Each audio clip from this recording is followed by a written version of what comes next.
Canon 50mm f1.8 adalah salah satu lensa dari Canon yang saya rekomendasikan. Canon 50mm ini dijual dengan harga yang termasuk kategori murah, yaitu di bawah 2 juta rupiah. Bahkan ada yang menjual di harga 1,4 juta dan itu dalam keadaan baru. Lensa ini memiliki build quality yang tergolong bagus di harganya. Build quality-nya sendiri lebih bagus dari Yongnuo 50mm maupun Yongnuo 35mm. Keduanya pernah saya gunakan dan akan terasa perbedaan build quality dua lensa tadi jika kamu bandingkan dengan Canon 50mm f1.8 ini. Lensa Canon 50mm termasuk build quality yang solid, nggak terkesan kopong walaupun mayoritas bodi dari plastik, dan kalau kita guncang-guncang sedikit juga nggak terkesan ringkih. Keseluruhan dari build quality-nya nggak ada masalah sama sekali, ditambah lensa ini bertipe STM, maksudnya pergerakan motor fokusnya akan lebih halus, nggak berisik. Kalau kamu pernah pakai yang non STM maka akan terasa perbedaannya. Selain itu pada lensanya juga terdapat switch untuk ubah dari mode autofocus ke mode manual fokus.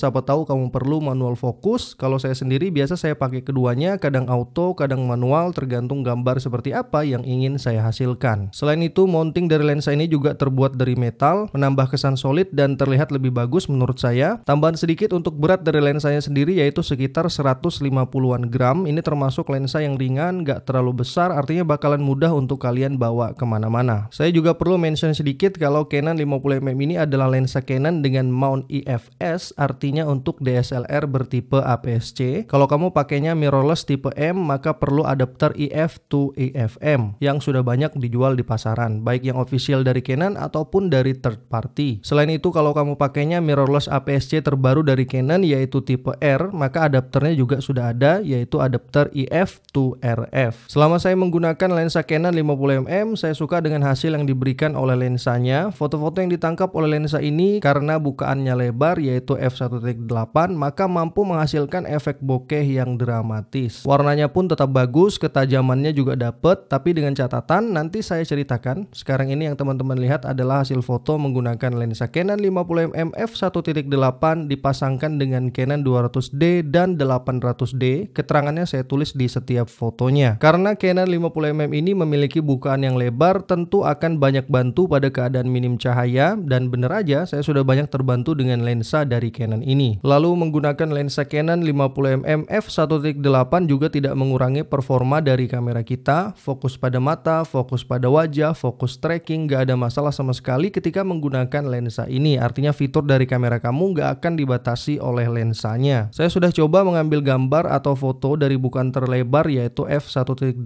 sampai f22, dan dalam situasi cukup cahaya menggunakan tripod untuk melihat setiap hasilnya. Dan di sini catatan yang saya mention di awal tadi yaitu adanya chromatic aberration. Di sini yang saya cek adalah file raw untuk melihat kualitas maksimal dari gambar yang ditangkap. Chromatic aberration pada pengujian saya terlihat muncul pada bukaan 2.8, 2.2, kemudian bukaan 2 dan 1.8.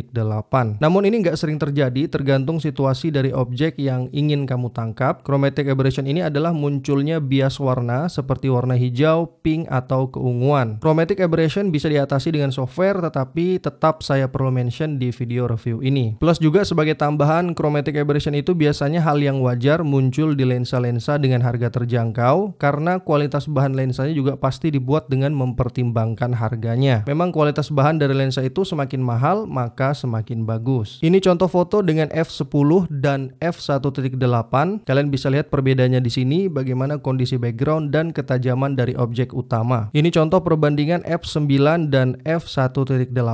Lalu ini contoh f8 dengan f1.8, lanjut f7 dengan f1.8. Saya lompatin langsung ke f5.6 dengan f1.8, lompat lagi f3.5 dengan f1.8, terakhir f2.8 dengan f1.8. Kalian bisa bandingkan gimana tadi hasil dari foto-fotonya. Saya lebih suka foto menggunakan bukaan f2.8 ke atas di lensa ini sampai f5.6, karena seperti yang kalian lihat bukaan f2.8 objek utamanya lebih tajam di berbagai sisi, serta bokeh dari fotonya juga masih dapat dibandingkan f1.8. Untuk lengkapnya dan kamu bisa lihat sendiri perbedaannya, kalian bisa download semua perbandingan foto tadi pada link yang saya cantumkan di bawah. Untuk hasil videonya sendiri juga nggak ada masalah sama sekali. Hasil videonya tajam, warnanya bagus, nggak ada masalah, juga nggak membuat fokus kameramu jadi hunting jika menggunakan lensa ini. Lensa ini juga tidak memberikan batasan untuk performa video di kameramu. Untuk hasilnya seperti yang teman-teman sudah lihat, keseluruhan saya suka dengan hasil videonya. Apalagi tadi bukaan lebar juga menambah efek dramatis dari background. Saya lebih banyak menggunakan lensa ini untuk video daripada foto selama pemakaian saya. Untuk hasil setiap bukaannya, saya sudah uji coba dari bukaan 1.8 sampai dengan bukaan 8. Ini contoh video dengan bukaan atau dilambangkan dengan F. Ini f1.8. Ini dengan f2. Ini contoh dengan f2.2. Ini contoh video dengan f2.5. Ini dengan f2.8. Kalian bisa komentar di bawah. Ini dengan f3.2. Video ini dengan f3.5. Ini contoh dengan f5.6 dan terakhir ini dengan f8. Kalian bisa komentar di bawah bagaimana dengan hasil videonya pada setiap bukaan tadi. Lalu untuk potret, tentu lensa ini cocok banget. Selain harganya murah, efek bokehnya juga dramatis. Kekurangan dari lensa ini yang paling terasa, terutama bagi saya yang mainnya banyak di video, menurut saya ada dua. Ini selain chromatic aberration tadi. Yang pertama, lensa ini nggak ada fitur stabilizer. Jadi saran saya ketika menggunakan lensa ini dan pengennya ada pergerakan dari kameranya, maka sebaiknya gunakan stabilizer tambahan. Karena itu biasanya saya ketika menggunakan lensa Canon 50mm f1.8, saya hanya ambil video dengan mode statis atau diam di tripod aja. Kekurangan yang kedua adalah 50mm-nya sendiri. Kenapa? Karena ini lensa untuk APS-C. 50mm itu ketika bertemu dengan kamera APS-C dari Canon dengan crop 1.6 maka akan menjadi 80mm, sehingga akan terasa lensa ini tuh ngezoom banget. Akhirnya banyak situasi, utamanya dalam ruangan yang sempit, lensa ini akan sulit digunakan. Sebagai contoh di video yang kamu lihat sekarang, saya perlu meletakkan kamera lebih dari 3 meter jaraknya dari saya untuk menghasilkan framing seperti video ini. Ini sebagai catatan sedikit apabila kamu berniat membeli lensa ini, tapi dari kekurangan yang saya sebutin itu, kelebihan dari lensa ini juga banyak dan banyak bantu kamu nantinya dalam berbagai situasi pengambilan gambar. Jadi tetap lensa ini menjadi rekomendasi saya sebagai pilihan lensa murah untuk kamera Canon. Semoga kamu terbantu dengan video ini, bantu saya juga dengan subscribe, dukungan kalian akan sangat berarti untuk pengembangan channel ini. Jangan lupa like dan komen karena itu berarti banget. Kalian juga bisa menambahkan ataupun tanya-tanya. Akhirnya terima kasih banyak dan see you next time guys.